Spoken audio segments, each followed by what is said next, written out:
fell silent after the mysterious voice echoed through the hallway. Atesh slowly turned toward the darkness. "Who are you?" he demanded. Nobody answered. Eylül moved closer to him, while Merkin held the door behind them. Suddenly, the lights came back on. The mysterious man was standing exactly where he had been, but the shadow in the hallway had disappeared. Atesh looked at him suspiciously. "Someone was here." The mysterious man replied calmly. "Yes." Atesh asked, "Who?" He answered, "The person you have been searching for." Atesh immediately ran into the hallway, but there was nobody there. Only an old envelope lay on the floor. He picked it up and saw his name written on it. Eylül asked, "What does it say?" Atesh opened it. Inside was a photograph of the old accident scene. But this photograph was different. It showed someone standing behind the car, watching everything.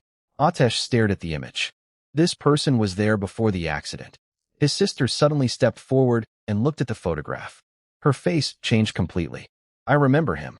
Atesh turned toward her. "Who is he?" She closed her eyes and tried to remember.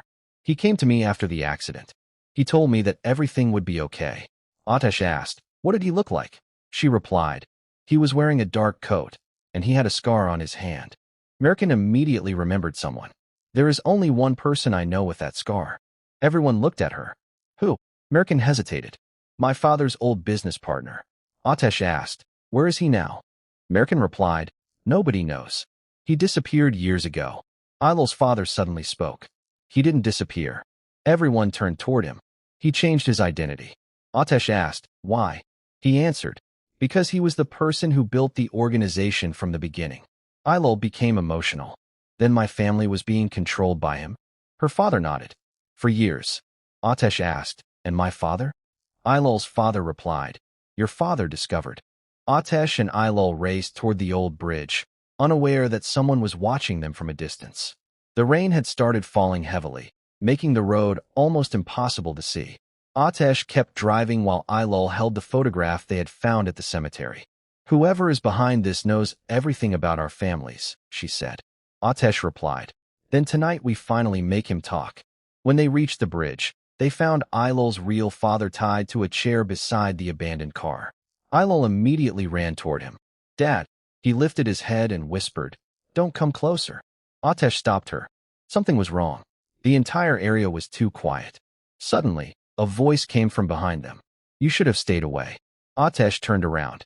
The man standing there was the same person who had appeared in the old photographs. Atesh stepped forward. "You know who I am." The man smiled. "I know who you were before you became Atesh." Eylül demanded, "Who are you?"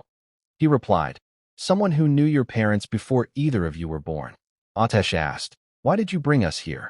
The man pointed toward the abandoned car. "Because this is where your real story began." He revealed that the accident had been staged to erase the identities of two children who had become dangerous to the people controlling both families. Eylül's father suddenly shouted, "Don't believe him." The man smiled. "Still protecting them after all these years." Atesh looked at Eylül's father. "Tell me the truth. Was I born into your family?" Her father hesitated. "You were never supposed to know." Atesh became furious. "Everyone keeps saying that. My entire life has been built on lies." Eylül stepped between them. "Then stop hiding the truth." Her father finally said, "Atesh was brought into our family when he was very young." Atesh froze. "Brought?" He continued, "Your biological parents were connected to the organization." Atesh asked, "Who were they?" Before he could answer, the mysterious man interrupted. Atesh stood frozen as the familiar voice echoed through the hospital corridor. "Son, you should never have searched for me." Eylül immediately looked toward the glass door, but the corridor was empty. Atesh ran after the voice. "Dad." He reached the end of the hallway, but nobody was there. Only an old photograph had been left on the floor. He picked it up and stared at it. It showed a young man standing beside Atesh's mother. On the back was a handwritten message. "The truth is buried where your childhood began." Eylül approached him. "Atesh, what does it mean?" He replied, "I think I know." He remembered the old family house where he had spent his childhood. "There was a room I was never allowed to enter." Eylül asked why. Atesh answered, "My father always told me it was dangerous." Merkin suddenly appeared and said, "Then that's where we should go." They returned to the old family house before sunrise. The building was completely silent. Atesh walked through the corridor, remembering his childhood. He stopped in front of a locked wooden door. This is it. He took out an old key that his mother had once given him.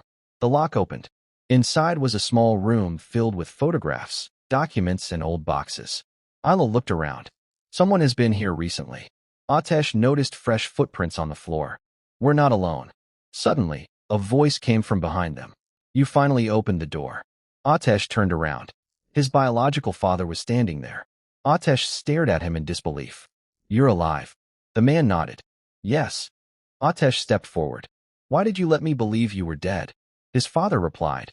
Because your life depended on it. Ateş became furious. Everyone keeps saying they protected me, but nobody ever tells me what they protected me from. His father looked at Eylül.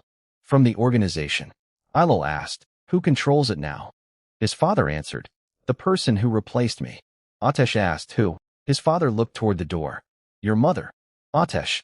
The fire around the old bridge continued to burn as Ateş stood frozen after hearing his father's final words. My mother, he whispered. His father nodded. Yes. She destroyed the original file years ago, but she didn't destroy everything inside it. Ateş immediately asked, then what is left? His father replied, a memory. Something only your mother remembers. Ateş looked at the burning bridge. And Eylül? His father answered, the people who took her want the same thing your mother knows. Ateş clenched his fists. Then we find her before they get it. Meanwhile, Eylül woke up in a dark room. Her hands were tied, but she was unharmed. A woman entered and placed a glass of water in front of her. Eylül looked at her carefully. Who are you? The woman replied. Someone who knew your father before you were born. Eylül asked, where is Ateş? The woman smiled. He is searching for you. Eylül demanded. Why did you bring me here? The woman answered.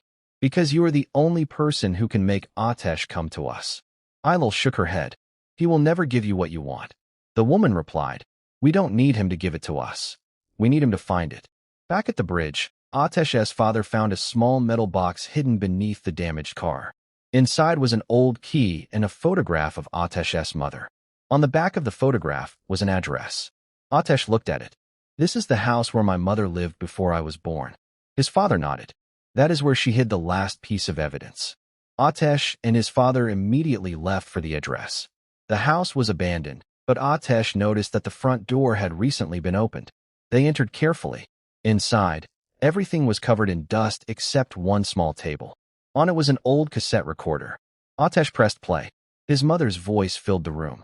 If you are listening to this, then you finally know the truth about